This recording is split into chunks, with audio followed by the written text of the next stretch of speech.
Dragile mele prințese, astăzi vreau să vă aduc o împărtășire, o meditație la pedeapsa pe care am primit-o de la Cosmina.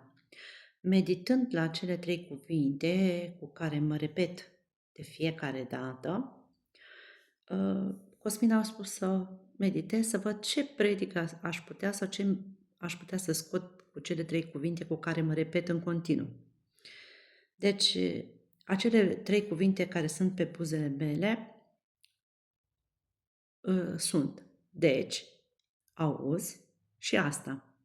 Deci la fiecare punct, la punctul deci, am găsit 6 subpuncte în care l-am rugat pe Duhul Sfânt să-mi arate în Biblie dacă aș putea alătura cuvântul deci.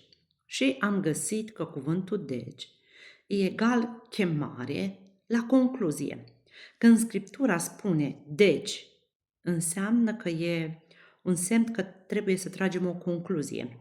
Pavel scria: fiindcă suntem socotiți neprihăniți prin credință, avem pace cu El. În Romani 5:1 scrie. Deci, al doilea subpunct B, deci nu mai e loc de îndoială, deci acum nicio osândire nu mai este pentru cei ce sunt în Iisus Hristos. Romani 8:1. Deci, nu mai e cale de întoarcere. Punctul D. Deci hotărârea lui Dumnezeu e clară. Înseamnă că Dumnezeu a hotărât și nimic nu mai este de făcut. Nimic nu mai este de adăugat la ce El a făcut. Punctul E. Deci înseamnă că mântuirea nu e negociabilă, e pecetluită prin cruce.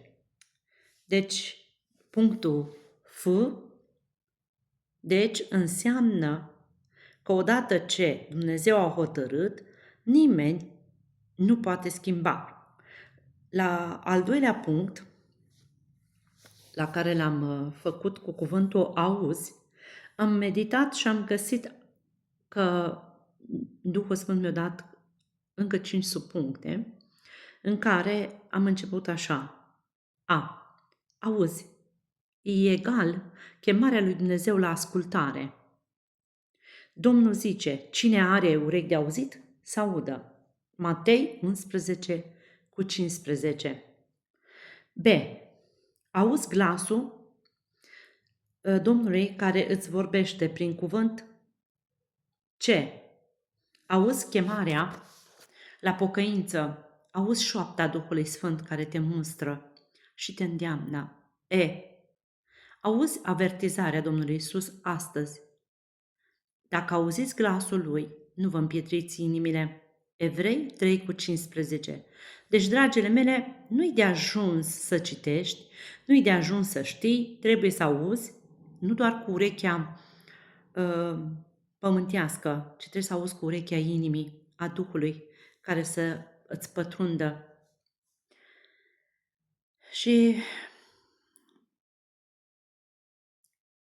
am 3 puncte la al 3-lea punct. Adică am 6 subpuncte la al 3-lea punct. Și nu m-am gândit că voi avea ce scrie la cuvântul și asta. La toate m-am gândit că poate mai găsesc prin Biblie lucrul ăsta, dar la cuvântul și asta mă gândeam: Doamne, ce scrie eu la asta? Dar Duhul Sfânt mi-a dat și m-a îndemnat să mă uit la cuvântul și asta. Chemarea la aplicare în viața noastră. Nu e destul să știi, trebuie să faci și asta. B. Poți să spui: da, am înțeles, da, am auzit, știu, dar Duhul Sfânt îți spune și asta să o hotărăști și să o trăiești în inima ta. Te întreb, citești Biblia? Foarte bine. Și asta să fie trăită în fiecare zi. Punctul D. Mergi la biserică? Minunat! și asta să fie însoțită de o viață sfântă și curată și asta te va duce în veșnicii. Punctul E. Te rogi? Bine faci. Și asta să fie o credință, nu doar de pe buze. Și asta îți va aduce rezultate de zi cu zi. Punctul F. Și să nu uităm, fiți împlinitori ai cuvântului, nu numai ascultători înșelându-ne singuri. Iacov 1:22. La cuvântul auzi, am primit să primești cuvântul, să lași ca glasul să te străpungă. Iar la cuvântul asta pune în practică. Nu mâine, nu poimâine, ci astăzi. Și la cuvântul și asta pune în practică și trage o concluzie. Deci, prin asta, Duhul Sfânt a scos câteva cuvinte care să ne dea de gândit.